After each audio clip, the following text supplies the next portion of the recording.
Am I good? Am I good? Alright, should be good. On the green. Okay. Get into position. Okay. Alright. Welcome back to my channel. It's Across the Grooves. Doing part 3. This is chapter 3 right here. London. First chapter was Bordeaux. Second chapter was Paris, right? Yeah, Paris. Now chapter 3 of London. My character, hold on. Messing up a little bit. Alright. Yeah, character's Alice. She gets a record. Listens to it. The record from her ex. Listens to it. Changes the past, and then so her present also changes. So she's trying to find her ex, and then there's an evil organization after the record. So it's weird, man. But all right, let's continue. All right, part 3. Well, part 3, chapter 3, London. Here we go. It's almost 10 o'clock in the morning, local time. I'm in a pub in Holborn with a large coffee and a phone book in front of me. Yesterday when the train got in, I had scurried to the underground without a backward glance. I had a feeling that several people were seeking me out in the crowd, but I don't know if it was my paranoia at work or if Eva really did have henchmen ready on the station platform to intercept the record. Whatever the case, I managed to jump onto a train without confrontation. Considering the circumstances, it was probably risky to stay close to the station, so I made a journey to a little hotel that I stayed in for a conference organized by my employees at the bank last spring. After my difficult day, which had ended with me crossing London, constantly checking over my shoulder to be sure I wasn't being followed, I decided to get an early night. Which is why I find myself at a relatively early hour making a list of the city's record stores with the hope that someone will be able to help me find Yuli's trail again. I take a mouthful of my cooling coffee, glancing at my handbag. The room that I booked didn't have a safe, so I brought the record with me, not daring to trust it to the reception desk. I turned the page of the phone book, continuing my selection. To avoid spending too much traveling, I try to restrict myself to the Mayfair and Covent Garden areas, which have the advantage of being central and being part of the supposedly trendy districts. There was no point making a list as long as my arm 3 well-chosen stores should be enough for me to find the answers to my questions. And none of them can help me. I'm pretty sure that at least one of them will be able to point me in the direction of a colleague who may know more. Record store owners are like big cats. Each one has their own hunting ground, but they often quench their thirst at the same watering hole. Of course, I begin by checking the address of Alan O'Reilly's store, Patrizia's friend. His store, Yard Sale Records, is on Carnaby Street. The road is being known for being crammed with clothes and thrift stores. I should be able to buy myself a few clothes there without breaking the bank. With the disappearance of my case, I had to resign myself to wearing yesterday's clothes, which have already been through the clammy filth of the subways of 2 cities and a train journey, all of which prompts me to start the day with a bit of shopping. Man, they're making London look absolutely just beautiful in this picture. Look at that. That's a painter right there. Holy crap. Alright, I confess when I got up this morning after the setback, giving up on my search and going back to Bordeaux certainly crossed my mind. But I quickly changed my mind. After all, my apartment had been searched before I left. If I give up now, it's only a matter of time before someone manages to steal the record from me. You know, I'm kind of surprised. I mean, I know that your character Alice wants to change the past back in order to redo the present because she had a fiance, and then she listened to the record, and then she and her fiance are not together. So part of me wonders if like if she should probably think about destroying the record because I don't know. I wouldn't destroy the record, but I would at least think about it.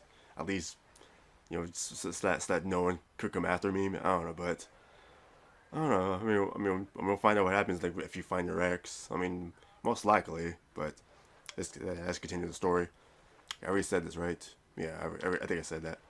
And then you know what happened to Yuli. Yeah, so yeah, yeah, I think we should be able to find him, and then we'll find out what we should do with the record then. Not to mention that I still need to intend to learn how to use the record to return to my reality. Alright, yeah, see, I say something, and then the game, it's the game actually kind of knows what I'm about to do. So, all right. Yeah, even if the people I've spoken up to now haven't given me much hope of success in that particular venture, I turned back to the phone book. I added Strawberry Fields Record Store to my list. The store claims to be the oldest and most psychedelic in the city since 1966, in other words, since the great days of swing in London. Considering the age of the store, I imagine there's a strong possibility that Yuli has been there. And to finish a little further away in Mayfair, Sidecar Vinyls is specialized in secondhand records with an advert that says True Rock and Roll Garage in 60s. I gulped down the rest of my coffee, paid my bill at the bar as is customary this side of the channel, and then head west along New Oxford Street. The sky is overcast, but not threatening rain. I decided a walk will do me good, especially as Carnaby Street is only half an hour away on foot, as far as I can recall. On the way, I stop at a Marks and Spencer that I come across. To deal with my most pressing needs, I buy a small travel bag and throw in some toiletries, underwear, and a few pairs of warm tights to combat the hostile chill of the British fall. With the prices in mind, I try to stick to the strictly necessary. Even if theoretically this London escapade will be erased when I listen to the record again, it will be annoying to run short of funds before that. Quarter of an hour later, I'm in Carnaby Street. I begin as planned by visiting a few thrift stores. Recreating a wardrobe from nothing, even a basic one, seems like an almost impossible task, which could easily take all day. So I try not to get distracted and to focus on the basics. I remember Patrizi's remark even before, make sure I'm not dressed in a too professional style. In the end, I have a few tops that can be worn anywhere, turtleneck sweater, 2 pairs of faded jeans, and a short skirt. I don't know if I have a chance to wear it, but I can't resist I can't resist a very 60s pale blue shift dress. It's probably not wise, but I think I can allow myself one impulse buy after all. That should be enough for a few days. And if my wanderings take me to another country again, at least I'll be traveling light. I use the store fitting room to change the slip of my dirty clothes into a pocket of my travel bag. Instantly, I feel much better with clean clothes. I look at the time, it's almost midday. I decided I spent enough time on provisions, it's time to focus on my main reason for coming here. When I get to Yard Sale Records, the store is plunged in darkness. A notice taped to the door window tells me in handwritten capital letters, won't open till late, come back later. Sorry, not sorry, Alan. Too bad, I'll just have to come back later. Maybe Patrizia's friend will have decided to get out of bed by then. Trying to think.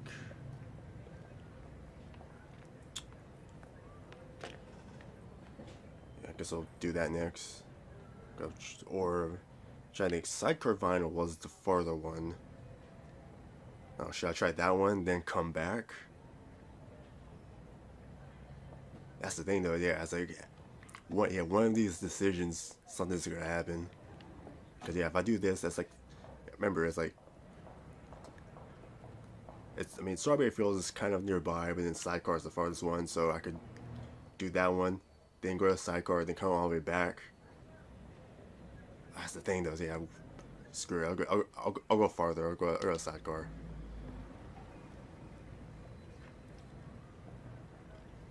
Sidecar Vinyls looks like a garage transformed into a record store. There are 2 Harley Davidsons parked near the entrance that oblige to squeeze past, straddling some boxes of records to get to the counter, which stretches across the back wall. The back of the store is windowless, and the cold light of the neon tubes creates a surprisingly sterile atmosphere. A small group of leather-clad people huddle around the bar with bottles and cans of beer in their hands.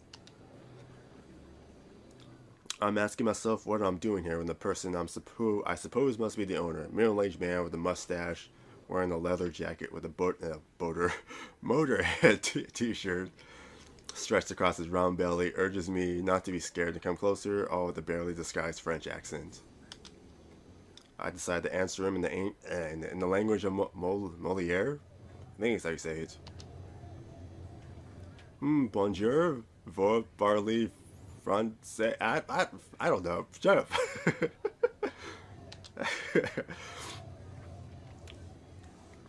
The guy seems caught off guard and starts to laugh. After a moment of hesitation, he turns to the group and says, in English on their behalf, "Hey guys, say hello to the froggy." They turn to look at me, and I hear a chorus of hellos, along with a few bonjour, mademoiselles from the bolder ones. Excuse the weirdos, it's meeting day for the Mayfair Motor Club, which I'm a member of. He holds out a hand, I shake it. Didier?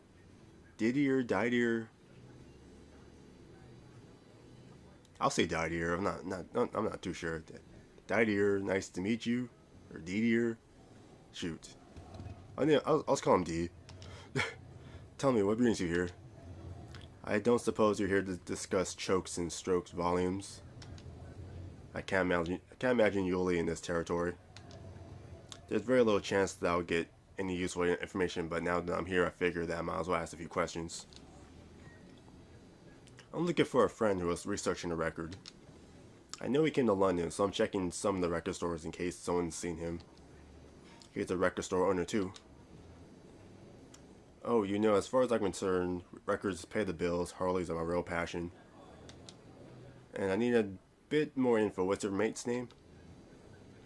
Yuli, brown curly hair, dark skin, glasses. D shakes his hand. Or hand? I wasn't paying attention. No, sorry, it doesn't ring any bells. Man. Well, hopefully you know something, man. I mean, I came all the way out here for... And the record he's researching? It's an... I don't know, acetate? I don't know, I've never known how to say that. I would say 7-inch white label, that's it. D smiles, lets out the triumphant thundering, aha, so he does know something. Good. And you're going to tell me that you can't describe the music that's on it, aren't you? Yes, that's right. I've heard about that record. I've got an old pal who's been looking for it for years. I hadn't considered this possibility. Could it be someone I've already met? I could play the innocent and try to learn more. I could also be tough and shut down any attempts at negotiation.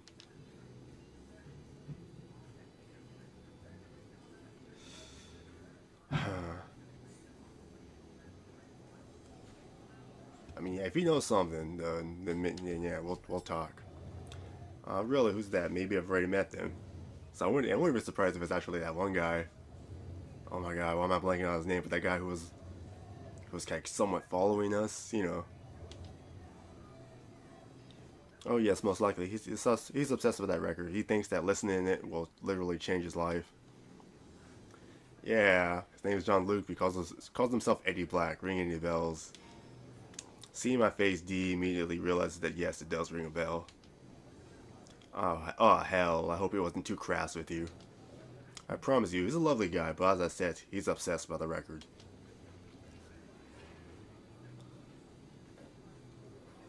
Yeah, Dewey scares me because... Okay, yeah, he was following me at night, so... He followed me from Bordeaux. He even tried to waylay me in the dark street in the middle of the night just yesterday. I wouldn't exactly say he's a lovely guy. To be frank, he scares me. D takes a deep breath. And us, do we scare you too? You know, just because we wear leather jackets and ride motorbikes doesn't make us savages. I get that the circumstances of your meeting weren't ideal. Knowing John Luke, I'm sure that was mostly his awkwardness. We've known each other since we were kids, us two. I swear on my life, he's a good guy. If you will let him listen to the record.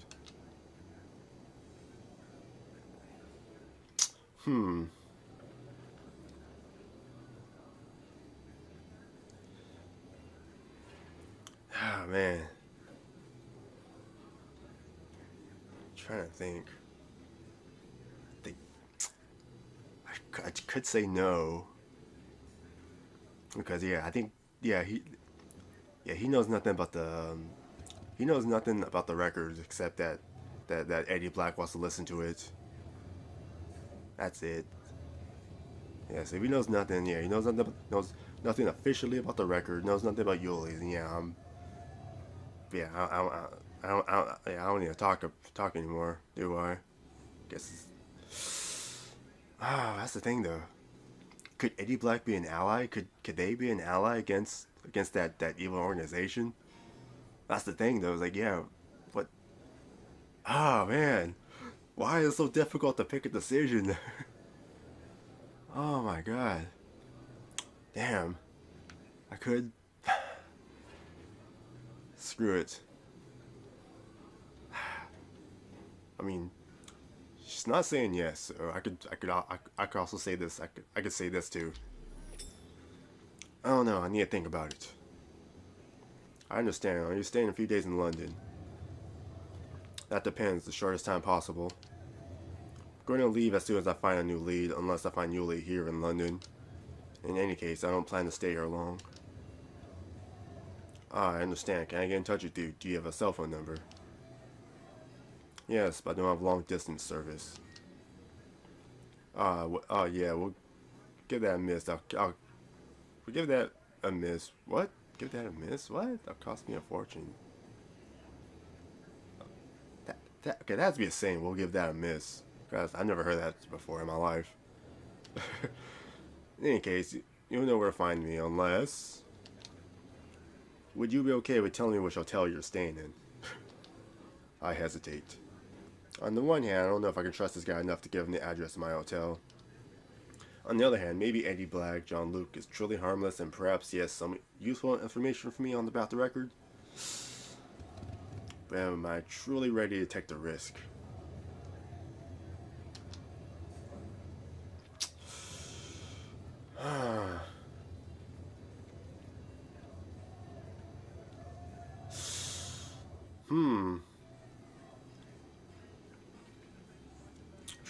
Trying to think.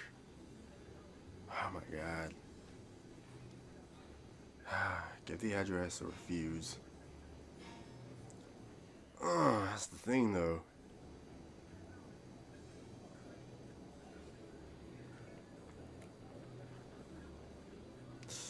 Man. Damn, I'm trying to think. What?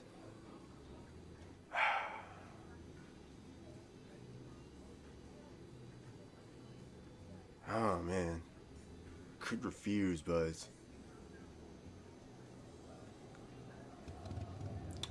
at the same time though, I could do that. I could give him the address. Cause maybe if I refuse, maybe that organization will talk to Eddie and have him steal it from me instead. Because if we just straight up talk, then maybe he'll just either leave me alone or be an ally. I'll take that risk. I'll take the risk of him. Yeah. Okay, do you have a paper and pen? Hold out a notebook and a pencil. Note down my name and address of my hotel. Slide the notebook across the counter as I look D in the eyes. I sincerely hope I won't regret it. D lifts his right hand, 3 fingers raised and the pinky bent. Scout's honor. Then he turns to the group of bikers and tells them to drink my health. Tells them to drink my health? Gratified by thundering cheers from the assembly. Give them a wave, then clamber back between the wreckers and the motorbikes to find the exit. Once in the street, I quickly walked away from the store, hoping that I made the right choice. Let's try this one. Yeah, let's try that, and hopefully we'll... try that one, and then we'll hopefully go back to the first one. Okay, stuck between the bookstore and a pub, the faded old wooden facade of Strawberry Fields record store exudes character. Store is well located on a touristy little pedestrian street. When I push open the door, my nostrils are assaulted by the sense of incense and patchouli. Wait, that's how you spell it? Oh, okay. I could have sworn I've. All right. The interior, which is lit by a few floor lamps, is long and narrow with tiers of records along each side.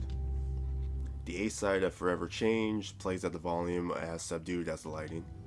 Rare records are displayed among the walls, high up, with prices best described as exorbitant. Exorbitant. I was like, why am I? Take a shot. To tell the truth, I feel like I've walked into a museum than a shop.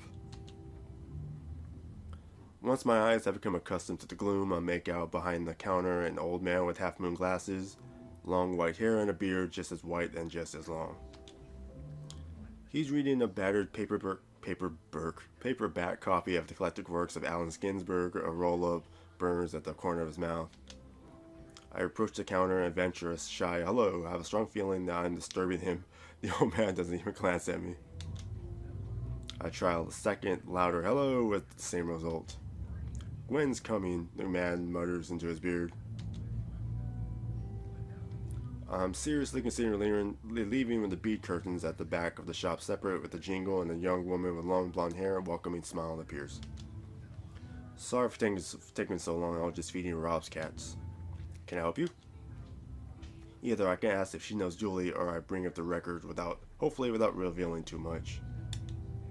I can also decide I'm wasting my time, make something up and then slip away. Let's talk about Julie. Yes, it may sound a bit odd to you, but I'm looking for a friend of mine. Is the record store owner in early? Does that ring any bells?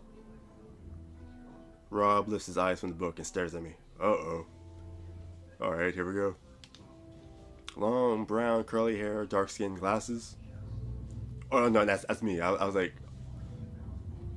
Okay, I was like... I thought that was the owner saying that. I was like, wait. I was like, that's what I said earlier. Well, I mean, me as Alice said earlier at the other one. I was like, no, that's Alice saying that. Okay, I was like, alright, shut up. You ever been in London a few months ago? You know, there are lots of record collectors. I don't know all of them. She turns to the old man. How about you, Rob? Ring any bells? Rob relights his cigarette and takes a deep drag. Why say long? It's at the moment that I realize from the characteristic smell of the smoke he exhales that the roll-up contains more than just tobacco. No, sorry, doesn't ring any bells. Found a lot of people passing through the shop. It's a pretty touristy area, you know. Usually it's Gwen who takes care of the customers. If she doesn't remember your friend, I doubt I could help. My memory isn't what it was. As to prove his words, Rob takes another deep pull on his joint and goes back to his book. Gwen shrugs, looking sorry. If I insist, hopefully I can talk about the record without going too in-depth, hopefully, so let's try it. Are you sure?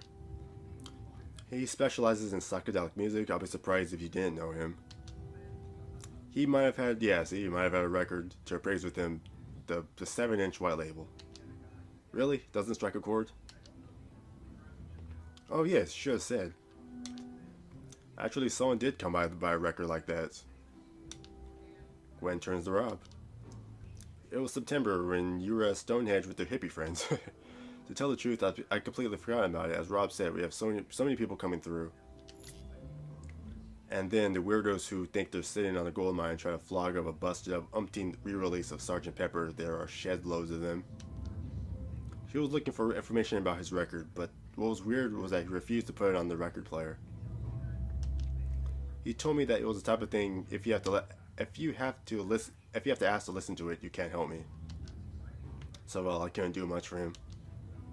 Rob puts his book down on the counter, crushes out his roach, and gets out of his chair. His lethargy seems to dissipate instantly. Wait a sec, you're telling me that someone came to the shop with Crowley's legendary recording and that you let him leave? Gwen blushes and stammers an excuse. No, I take a shot. How was I supposed to know that was something that was worth something?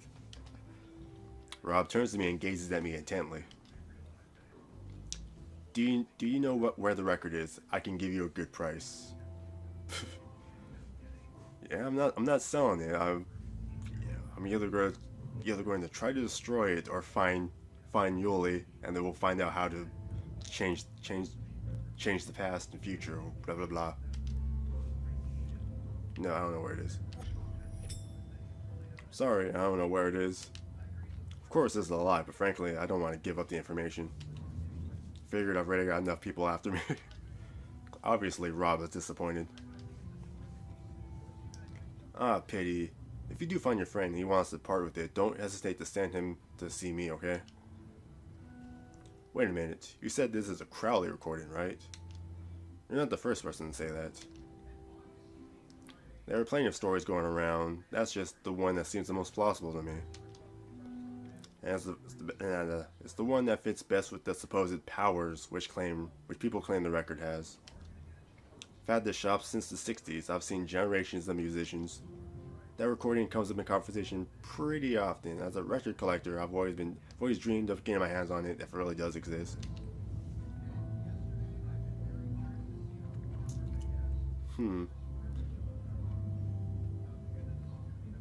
Trying to think. Wouldn't it more or less be the same thing? Like, that's the thing though. It's like they're more or less the same thing, but different. Because it's called powers. I mean, damn.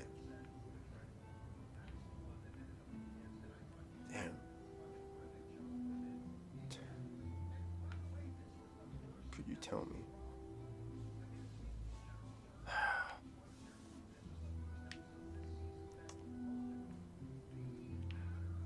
Damn. Could you tell me? Yeah, that's screw it. I'm gonna do the powers because more or less I can find out.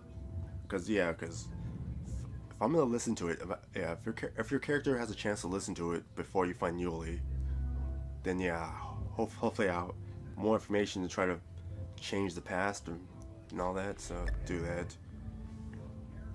Can you tell me more about these so-called powers? Rob shrugs.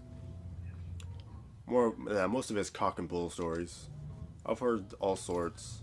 Some people claim it's an amazing psychedelic trip, better than listening to the second disc of Electric Ladyland on Sardo's. Others say that they know someone who listened to the record and that the person had met God or aliens or leprechauns or whatever. To tell the truth, it's the historical value that interests me.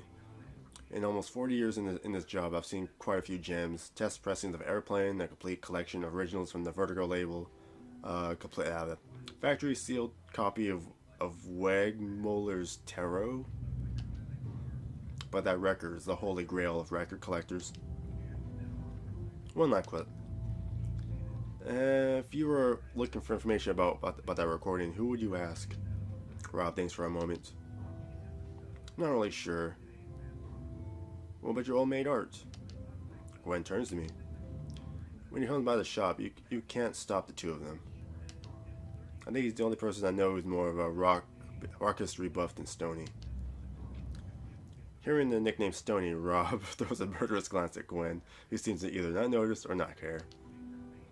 The only problem is that Art doesn't live in London anymore. When the house prices went up, he moved to Scotland. Art, could you give me his full name, please? Arthur Pullman. Wait. Arthur Pullman? Why does that name sound so familiar? Wasn't that name talked about earlier? Yeah, but he worked for the BBC on the radio.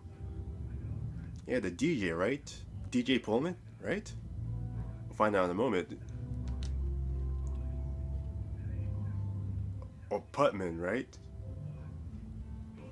Is it yeah, I remember seeing a name similar, right? It was like DJ Putman, so it's actually Pullman then, right? So yeah, I realized that this is probably the Putman Enzo mentioned.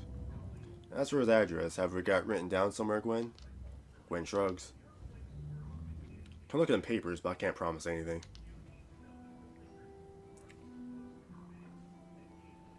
Yeah, I got plenty of time. That would be very kind of you. I'll do it right now.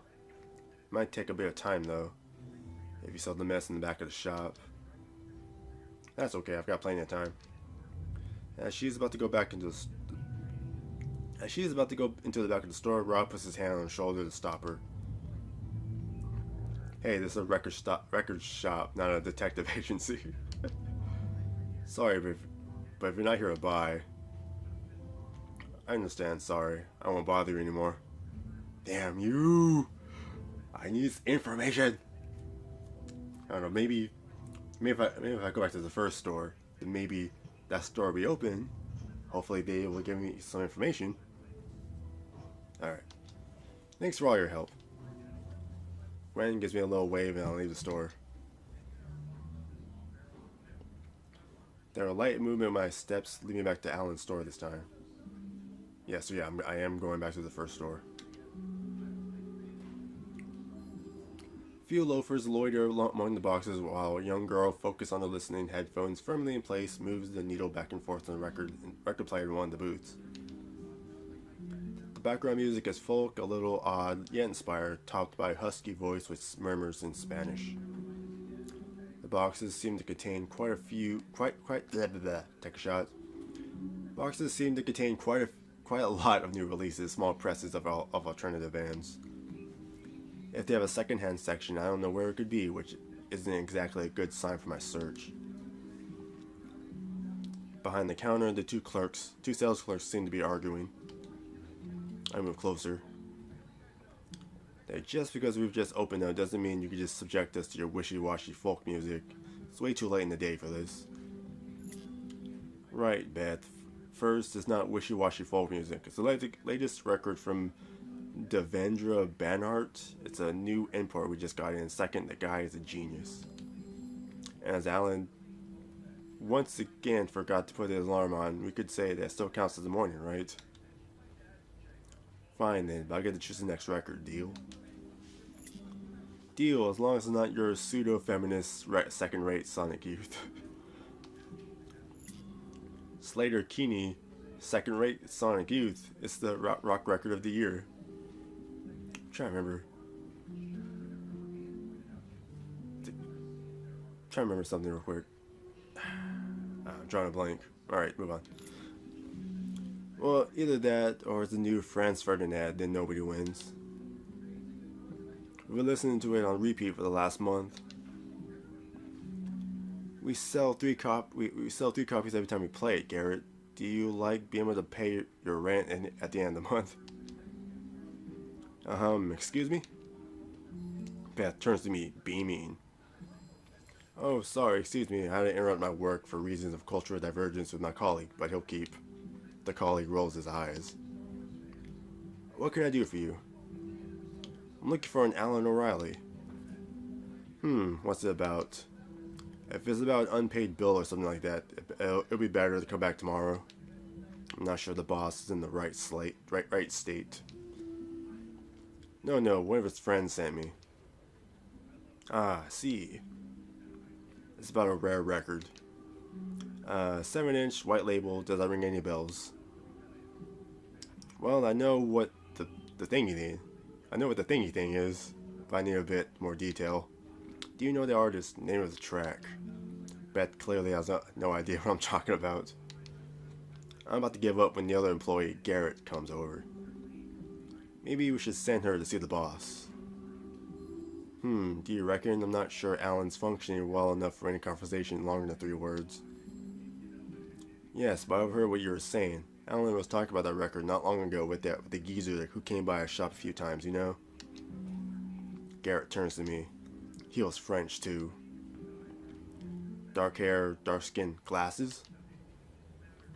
That's the one. He had an unusual name, sounded like the James Joyce book Ulysses.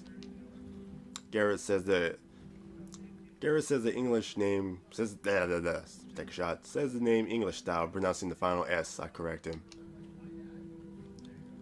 Yoli. Right, that's it. Do you know him? He's a friend, I guess you could say. I'm looking for him. It's best we talk to the boss. They had some dealings together. They were old friends from what I understood. They knew each other back when the boss lived in Paris. Beth points to the left of the counter at a spiral staircase. He's upstairs in the second-hand section. As I climb the stairs, the music from the ground floor gradually fades, and when I reach the upper floor, there's a radically different atmosphere. The upper floor is engulfed in shadow, the lights off, the space lit only by the large window which runs the whole length of the wall. The room is a mess, with boxes of records piled up all over the place, making a striking contrast with the skillfully created trendiness of the ground floor. The final notes of Velvet Underground's Sunday Morning play on the sound system, and are followed by an English folk track from the same period, probably a cassette tape compilation. At the end of the room, behind a desk overflowing with paperwork, a large red-headed guy sits, or rather sprawls, in his chair, his head back and a t-shirt over his face. There's an empty beer mug in one hand, a tube of aspirin in the other, and a cup of steaming tea cooling on the desk. I approach the desk and take a shot, and approach the desk nervously and clear my throat. Without moving, Alan growls something that sounds like Beth. I told you not today, but punctuated with various obscenities. It's not Beth. I come from Patrizia. My companion lifts the corner of his t-shirt, glances at me, lets out a long sigh, and sits up in his chair. Even now, what is apparently a bad day gives off a kind of calm force which I find strangely attractive. Patrizia? Yes, it's her who sent me. He asks who I am in a strongly accented French. The R's rolled. I'm Alice. I'm looking for Yuli. Yuli? Yuli from Paris? Patrizia's ex. I love that Yuli is primarily my ex. But I was like, yeah, he doesn't even know that yet. Yes, if you like that, Yuli. Alan seems to be having some trouble connecting the various facts of our rambling conversation. And you are? Alice, I just told you I'm also Yuli's ex. I'm looking for him. Alan gestures me to wait. To summarize, you're Alice, Yuli's ex from before he moved to Paris, is that right? I nod. And you're looking for him. What can I do for you?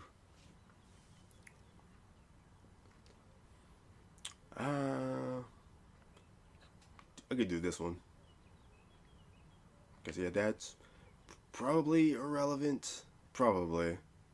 But then, it might be relevant since he knows about the record. He knows about the record more or less. Yeah, let's do this one first, because I might get some more information. Maybe you can begin by telling me how you know Yuli. Met him when I lived in Paris. Patrizia introduced him to me while they were seeing each other. Alan rolls his eyes. Sorry, I just woke up and we were a bit wasted last night. What are you doing this evening? I don't have anything planned at the moment. There's a gig in a pub not far away. We planned on going, Beth and Garrett and I. Can we meet there 6 p.m.? Need a little time to recover from my rough night. Alan puts the t-shirt back over his face, which seems to mean that our conversation is over.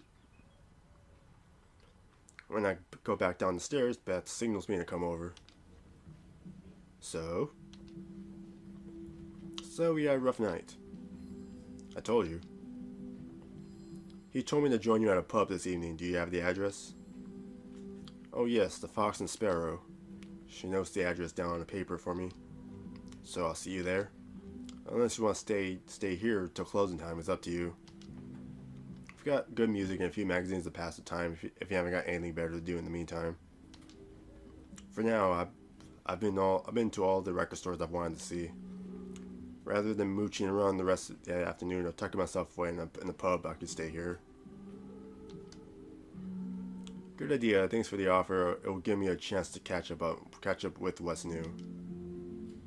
If you got listening booths, help yourself. I thank Beth and head off in the search for a few records to listen to. Fox and Sparrow is only 2 streets away from Yardstyle Records, a typical London pub. From outside, I can't see Alan or his 2 employees. I suppose I might be a bit too early, or perhaps they're a bit late. I consider waiting for them outside, but decide against it, so I head into the smoky warmth of the pub. The concert has already started, and in the room on the platform the band is playing a folk tune with a strange pagan sound. Order a drink and move closer to the stage. I allow the singer's incantation to lull me. She is completely immersed in their performance, which is punctuated by a large, bearded man who thumps on a big drum with a big stick, with a big drum with a stick, and is accompanied by a few crystalline guitar notes and the low humming of a cello. I take a moment to consider today's inquiries. They weren't a huge success. At least I have a full name now, Arthur Pullman, and destination Scotland. It's not much, but it's better than nothing. However, I've also managed to get Eddie Black back on my trail. I sincerely hope I'm not going to regret giving my hotel address to Dee. Then again, maybe I misjudged him. If he really only wants to listen to the record, maybe I could negotiate something with him. Perhaps he has some interesting information to share. Anyway, all I can hope is that Alan will have some answers for me. At least it seems as though I've managed to shake off Eva for the time being. But something tells me it's just a temporary reprieve.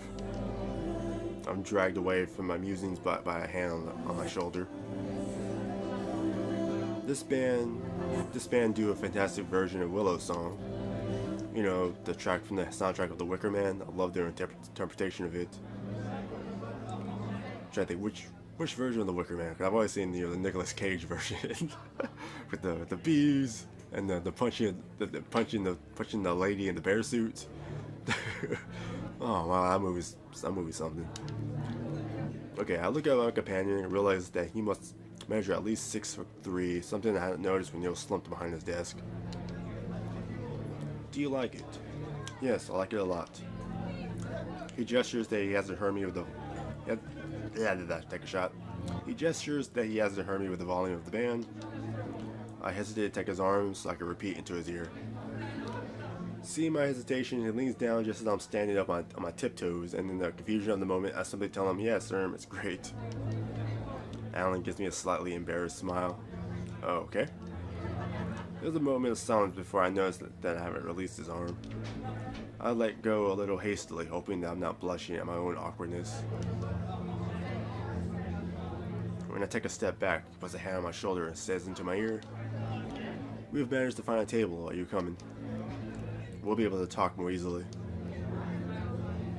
Beth is waiting for us at the table on the other side of the pub, far enough from the stage for the music to be at a reasonable level to talk without yelling. Garrett joins us, carrying 3 pints of beer which teeter dangerously between his hands. He slides one over to Alan and another to Beth. "Sorry, I didn't know what you were drinking." I raise my scarcely touched gin and tonic. "I'm all set, thanks." We're going over the take a shot. Going to go over and listen. Can't keep our seats for after the set.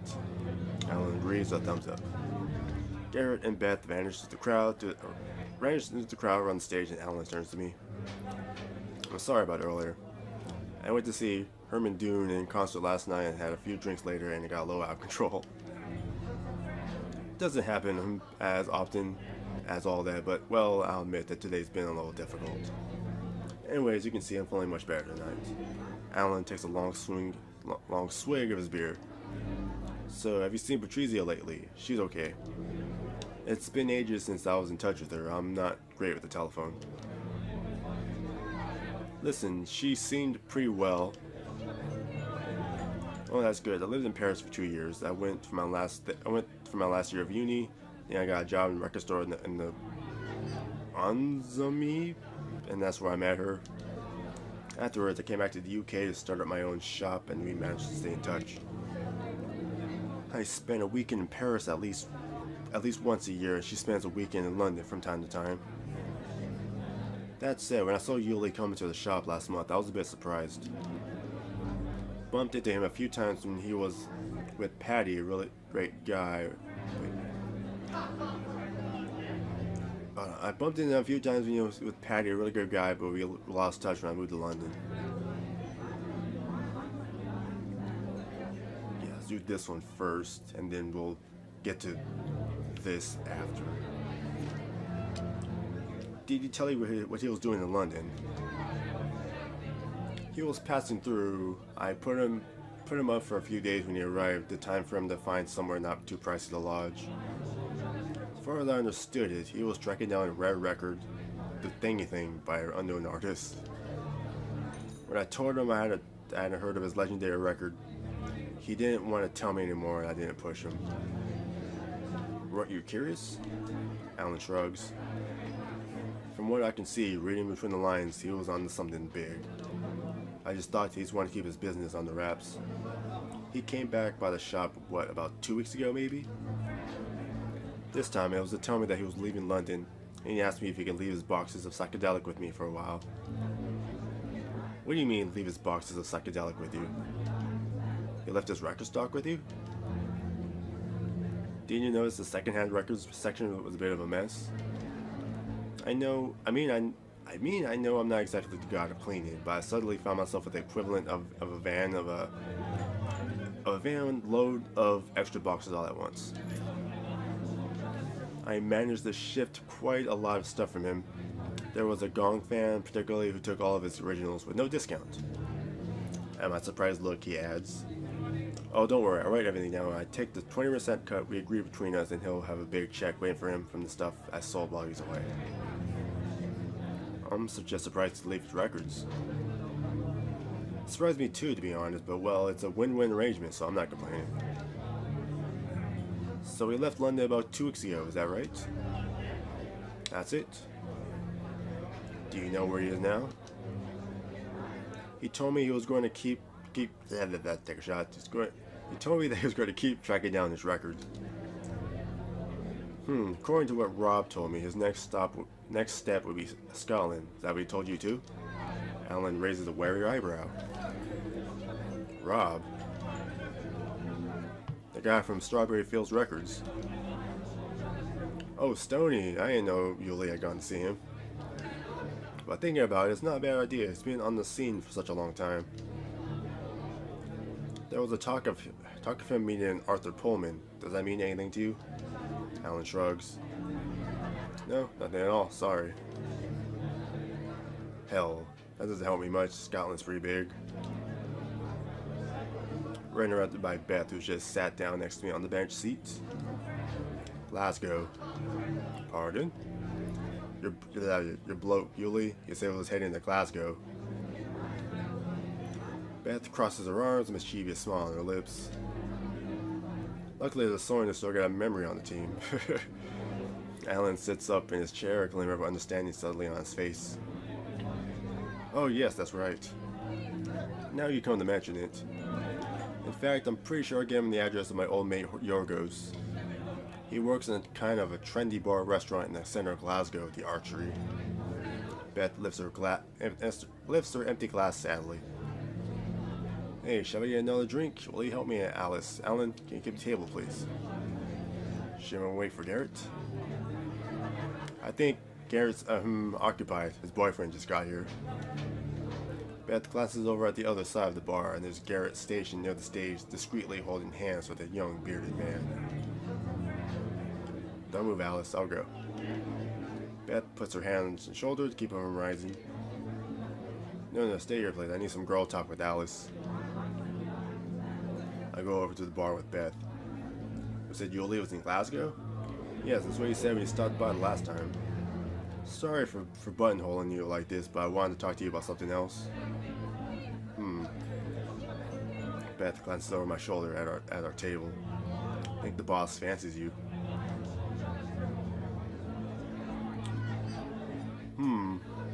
Well, when Alice met Alan, she did say, we have proof on video. Like on video. Like, yeah, we do have proof on video. Just a while, not even like what, 10, 15 minutes ago. When she said like, you know, like she sees him and like, you know, something about strangely attractive. So, I mean, technically, she did see. Yeah, I mean, maybe. Let's do that. Oh yes. I have to admit, I hadn't noticed. Beth takes a deep breath. Alan probably told you that he moved to England to set up his own shop, but actually he left Paris to be with his missus. Unfortunately, they split a few months ago. It was pretty messy. Since then, he was going through a rough time. We joke about him not being able to wake up to open the shop, but honestly, he's been in a bad way since the breakup. It really shook him up. When I saw him come downstairs earlier, all showered and perfumed, well anyway, looking very dapper despite the hangover, I thought to myself that perhaps you were here for a reason. Well, technically Alice is single right now. I mean, just like what Dale Dribble said in King of the Hill, it's like, they're not married, go for it. Okay, I'll think about it. No pressure, eh? I'm just telling you, it's your choice. The overworked barman finally decides to come and take our order. We order, I manage to pay for my round despite Beth's objections, and we go back to our table. We chat for a while, go back over to the stage to watch the end of the concert. We order our last drink. Alan tells me funny stories about his life in Paris and London. He tells me how he met Yuli. Oh man, excuse me. I feel a twinge of sadness. I recall the good years we had together with a strange sense of deja vu, or more like deja visu? Yeah, I've never heard that word before. Like I've already lived this, which I couldn't explain to myself. Alan is a charming guy. I get the feeling that hiding beneath the imposing physique and that Canadian lumberjack exterior is a sensitive child. I think if the circumstances allow it, we could easily become friends. We're in the middle of a lively discussion comparing the careers of Bob Dylan and Leonard Cohen when the bell rings for last orders and closing time. And I don't think it'll be long before they kick us out. Shall I walk you back to your hotel? Take a moment to think about my answer. Either Alan is extremely respectful for someone who's supposed to fancy me, or Beth has misread his behavior. I could take the initiative myself and be more forward. Whatever I decide, I can't see myself going back to my hotel on my own. Not after the scare I had the night before last, or my conversation with Eva in the buffet car.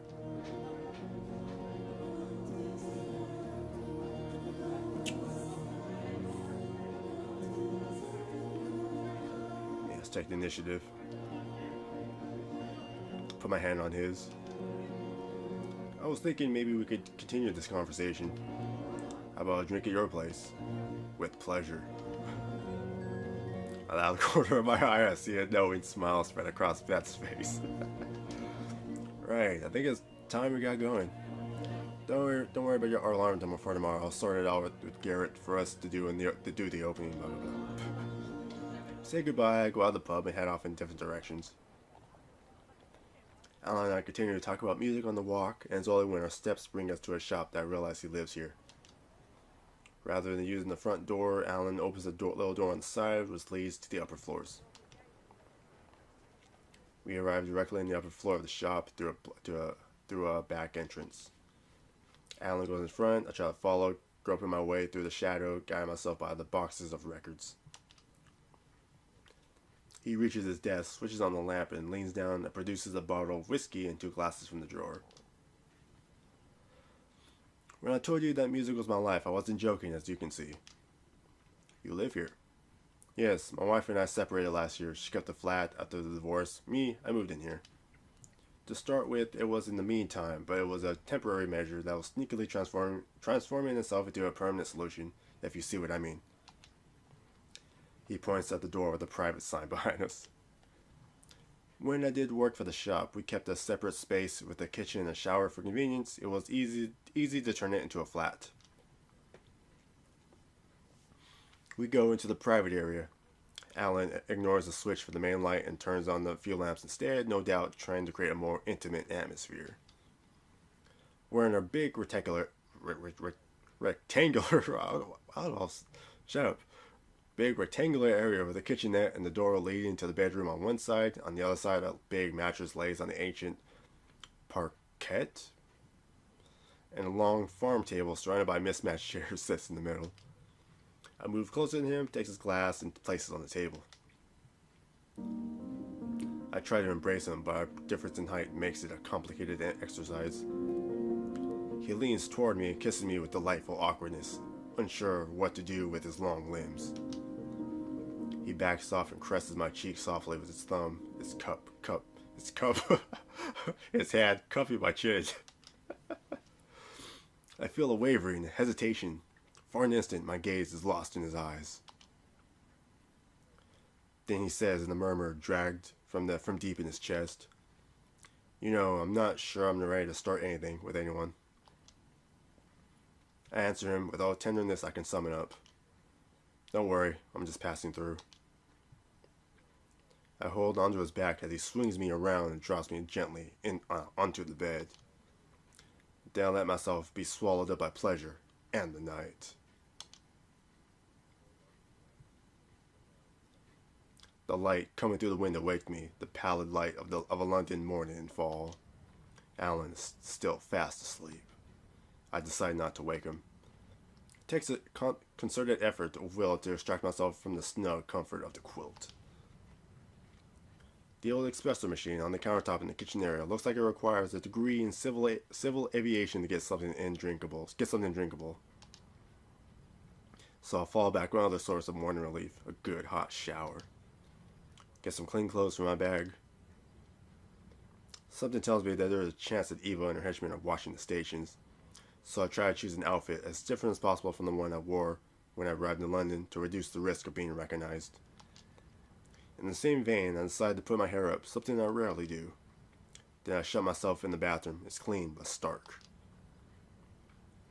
When I come out, Alan is sitting by the big table, a cigarette and a coffee, both smoking close by. I help myself to your shower. Glad you did. I'm afraid I don't have much to eat, but would you like coffee? Absolutely, I ain't dare touch the machine. It looks too tricky to handle. Alan puts the cigarette on the ashtray, has his kitchenette, and embarks on what looks like a chain of meticulous actions. It's one of the only things I wanted to keep after the divorce. In any case, my ex is incapable of using it without spraying coffee all over the kitchen. It does make an excellent cup of coffee, but it has to be tamed. He puts the take a shot. Puts the espresso in front of me. Do you want a cigarette to complete your breakfast of champions? Hard to resist the call of the nicotine. Thanks. Hoping I listen to the record again, I'll be back in a reality where I've managed to quit smoking. So, what are your plans for today? I suppose the next step will be to take the first train to Scotland with a quick stop to check out my hotel. You're leaving London already? Think for a moment. It seemed like a no-brainer, but it was probably worth pondering all the same. Let's just say I don't see what other information I could glean by staying here. I've got a name, Arthur Pullman, and a place, Glasgow. You already knew Yuli and you put him up for a few days, but even you don't know any more than that. All I can do is cross my fingers and hope that the trail doesn't dry up. And if this Arthur Pullman really knows more about the record, maybe he'll be able to finally give me some answers? Alan takes a drag on a cigarette, thinking. This may seem a bit sudden, but what would you say if I offered to come with you?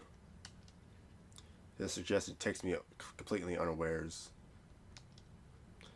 I'm about to open my mouth to answer, but Alan continues. I don't know, I've got a good feeling about you, Alice. I'd like to see where that takes us. If I let you leave now, I've got the feeling that I might be missing out on something amazing. How did my love life become so complicated in so little time? I have a fleeting thought of John Baptiste. Wasn't the point of all this in the beginning to get back to the life I had with him? And then there's Yuli, who was very much on my mind. I hadn't thought that by reopening I hadn't thought by reopening that old wound in my heart, I'd be opening up Pandora's box. The Patrizia in Paris, and now Alan. I know that this interlude will probably cease to exist when I listen to the record again, but is it right for me to get involved in anything more than just sex? What do you say? Oh, man. Let's see. Let's see.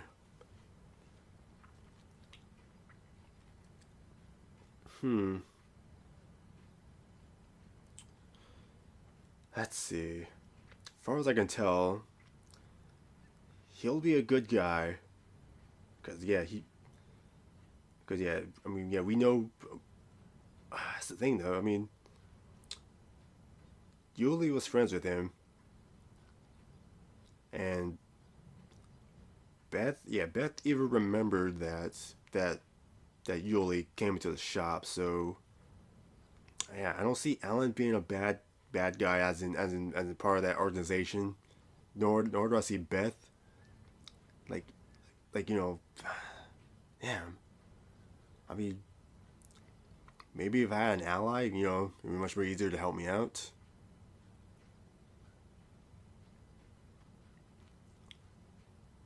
I mean, maybe. I mean, yeah, if I had an ally, I could help.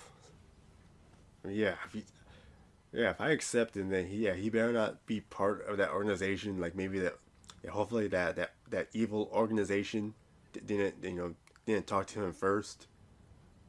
Yeah, I mean maybe. All right, accept. Take a deep breath and answer. Okay. Alan looks surprised. Really? I've got to admit, I expected an argument. So just to be clear, I don't know either, but where this is taking us, probably nowhere. I've still got a lot of things to sort out in my head, but I need to move forward. Giving you and me a chance, well, that's a step in the right direction. I shrug. Later on, well, who knows? I'm not promising anything either, but I have kicked myself for missing the opportunity. Yeah, good. So off to Glasgow then, right? That's right. Okay, I just need an hour or so to let Beth and Garrett know, and to plan my French leave. That's fine. That gives me time to check out my hotel. Meet you here after? Okay.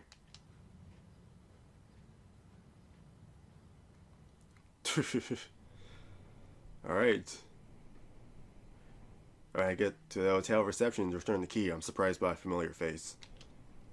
I recoil as I find myself face to face with Eddie Black. He lifts his hands in a gesture of peace to reassure me. Don't be scared, I don't mean you any harm.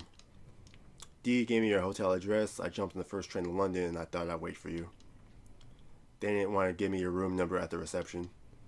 After all the events of yesterday, I kind of forgotten about Eddie Black. All I ask is that take a shot. All I ask is that you let me tell you my story. After that, if you still don't want me to listen to the record, I promise you I'll leave you in peace. Little take a shot. There's a little seating area in the hotel lobby. I gesture him to take a seat. We sit down together. I'm listening. Eddie is silent for a while. I guess that he's prepared to rehearse what he wanted to say so much, and now that the time has come, he can't find the words. I'm sorry, I've been chasing after the record for years, and now when I'm so close. He glances at me, his face profoundly weary, yet gentle. I can't imagine how I could have thought this guy was a threat. As we get older, we tend to collect regrets, missed opportunities. I'm a musician, singer, and guitarist. Had some success in the 70s, especially in France. My career is taking off. I had a first hit playing on the radio. A big heart and a big heart and a black leather jacket. Does that sound familiar? Shake my head. I've never heard of it. Oh, that doesn't surprise me. Missed my chance and blame myself so much. Barclay had signed me for 345s with the option on an album. And I had a chance of my life. Johnny Halliday was looking for a supporting act for his winter's '78 tour. What happened? Eddie lets out a sigh. An affair of the heart. What else? Her name was Monique, and she was the most beautiful girl in high school. Everyone had a crush on her, but it was me who got her. We moved in together at 18 years old. She finished her hairdressing course and got hired in a little salon in the 11th arrondissement near the Bastille. Me, I quit my studies to devote myself to my music. It caused some tension between us. I was a night owl. I played in the clubs 4 or 5 nights a week, and she came home from work exhausted. By the end, every time we were together, we would end up screaming at each other. When I got the contract for the tour, I was so stoked. Johnny's opening act. It was a childhood dream that was coming true. But she didn't see things the same way.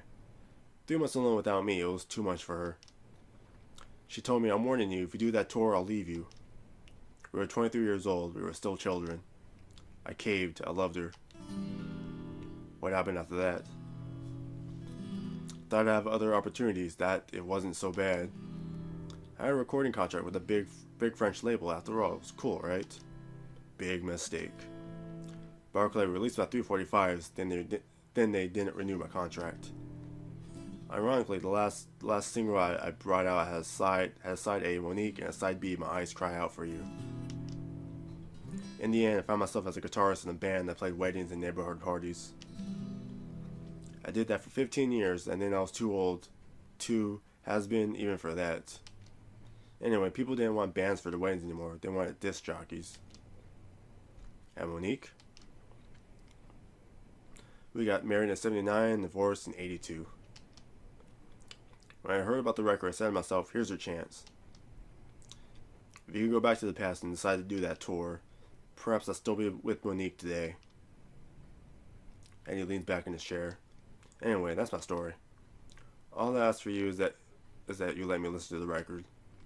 If everything works out the way I hope, I promise you won't hear from me ever again. Eddie stops talking and waits patiently for my response. His anguish is almost palpable as his life hangs on my lips. After his plea, so touching and sincere, do I have the heart to refuse what he's asking? There's something bothering me, though.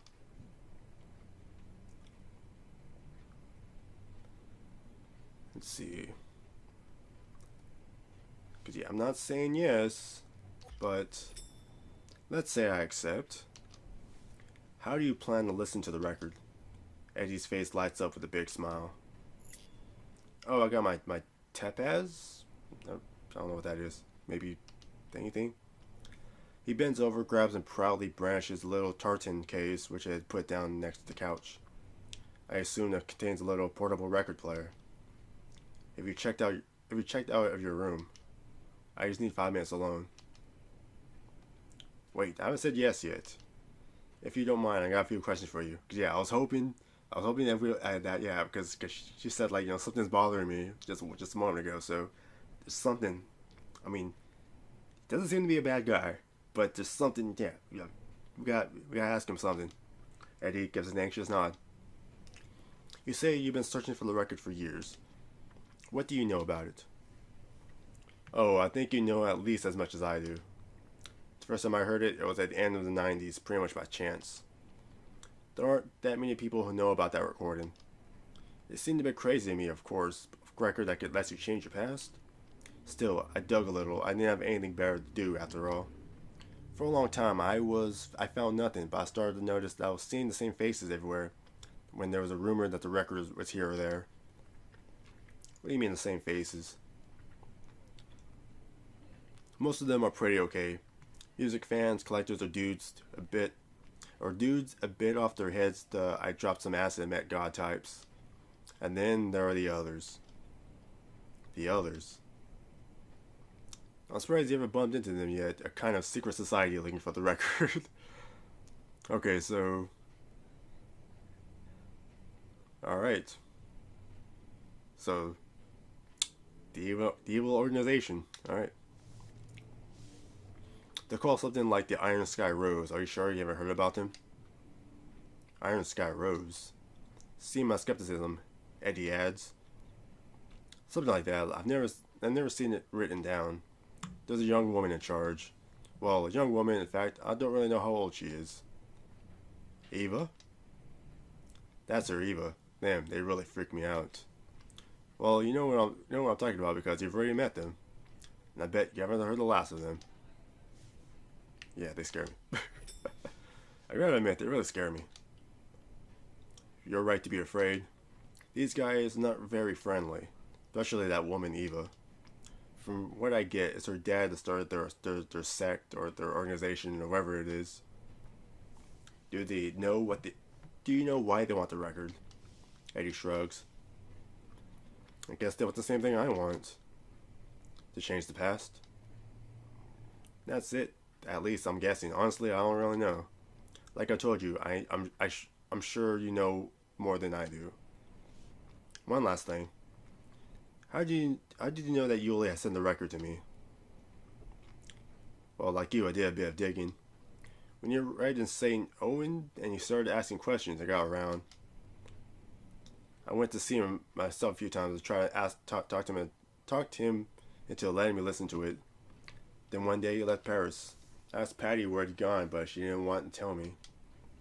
Anyway, I followed the trail in the other direction. I learned that he came from Bordeaux. And as there I realized he sent it to you. Was it you who turned over my apartment? Well, no way, I never do that.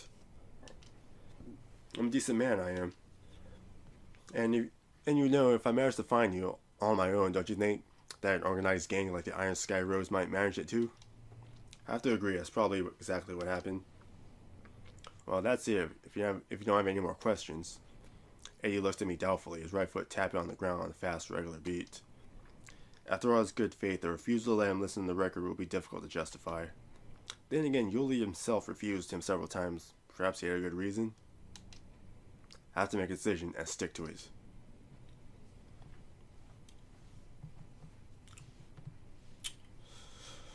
Whew, man.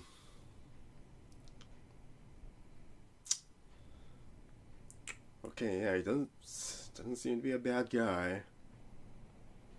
But yeah, why? That's the thing, though. So why didn't Alice say another question about like ask him a little more on why Yuli didn't let him listen to at least one more question like that? That would have helped me out a little more, but